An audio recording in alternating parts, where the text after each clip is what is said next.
अल्लाह वहदहु ला शरीक दा जामे पैगाम इंसानियत वास्ते।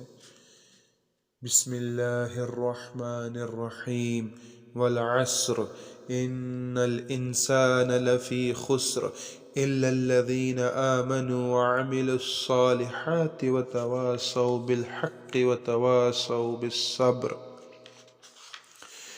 कसम ज़माने दी इंसान सरासर घाटे विच है।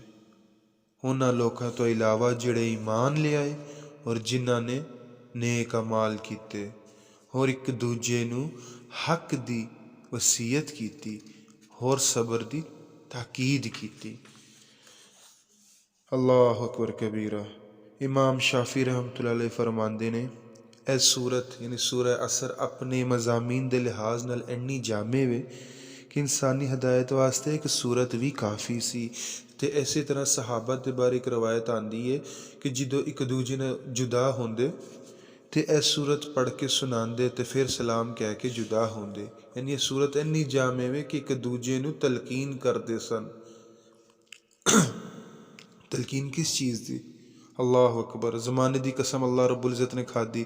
फिर फरमाया कि इंसान सरासर घाटे विच, घाटे तो कौन बचेगा, इस नुकसान तो खसारे तो कौन बचेगा जिहड़ा अल्लाह ते ईमान ले आया और फिर उन्हें नेक अमाल किते। नेक अमाल किस चीज़ शै दा नां है? नेक अमाल ओही हैगे ने जिहदे च अल्लाह रब्बुल इज़्ज़त दे वास्ते खलास शामिल होवे और नबी करीम सल्लल्लाहु अलैहि वसल्लम दी इताअत होवे।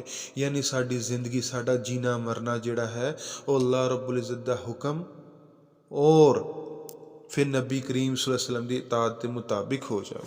फिर उस तो बाद की फरमाया, उन्हें दी निशानी दस्ती यानी वो लोग कामयाब होणगे जिहड़े ईमान ले आए और नेक अमाल करते रहे। फिर एक दूजे नूं हक दी वसीयत कीती यानी एक दूजे नूं ईमान दी ते अमले साले दी वसीयत कीती। फिर उस तो बाद सबर दी भी वसीयत कीती। यानी समझ आया कि दुनिया उही घाटे तो बंदा बच सकता है जिहड़ा सब तो पहले अल्लाह ते ईमान ले आएगा और नेक अमाल करेगा, वरना हर इंसान ही खसारे च। याद रखो भरावो, पैसा आ जाना, दुनिया कमा लेना, यह कोई कामयाबी की जिंदगी नहीं, क्योंकि मरना तो एक दिन यकीनी है। जन्नत है, जहन्नुम है, कबर है, सब मामलात आने वाले ने। जिदों भी अख बंद हुई सारा कुछ अपनी असी अखा नाल वेखना है तो फिर सान एहसास होना अल्लाह असी तो वक्त ज़ाया कर दिता। क्योंकि अल्लाह पाक ने कसम खादी ज़माने की। ज़माने तो मुराद की है दिनां दा रातां दा आना जाना, यही तो वक्त है जिहड़ा मुसलसल दिन आंदा रात आंदी फिर वक्त लंघदा जा रहा। तो वक्त बड़ा कीमती शै है। तो उस तो बाद अल्लाह रब्बुल इज़्ज़त ईमान लिया के असी नेक अमाल करांगे तो साडी खैर होएगी, वरना अगे बड़ी परेशानी है। ते नाले एक दूजे नूं हक दी वसीयत करनी है यानी ईमान दी अमले साले दी, यह बहुत ज़रूरी है। एक दूजे नूं फिर सबर दी भी ताकीद करनी यानी नेक अमाल दी दावत भी देनी है तो ईमान दी भी। उस तो बाद सबर दी तलकीन करनी है कि इस दुनिया च अगर ज़ाहरी तौर पर कोई परेशानियां तकलीफां आंदियां तो फिर अल्लाह दे हुक्म नाल ही आंदियां ने।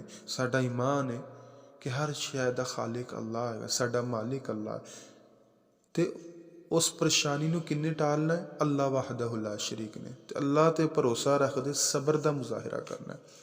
तो एक दूजा सबर भी जिहड़ा असी अल्लाह दे दीन दे इस्तकामत वास्ते इख्तियार करना है, क्योंकि जिस इंसान सबर नहीं होंदा उहदे च इस्तकामत नहीं आ सकती। नमाज पढ़नी है 5 वक्त, होर भी जिन्ने दूजे अमाल ने नेकियां दे वो करने ने, लेकिन सबर का मुजाहरा होएगा तो होणगे, वरना जल्दबाज इंसान जिहदे च इस्तकामत नहीं होंदी उस सबर का मुजाहरा नहीं कर सकता। तो मेरे प्यारे भाईओ, यह 4 सिफात बड़ी कीमतियां ने। अल्लाह को दुआ है कि अल्लाह ताला सन समझन दी ते अमल करन दी तौफीक नसीब फरमाए। आमीन या रब्बल आलमीन।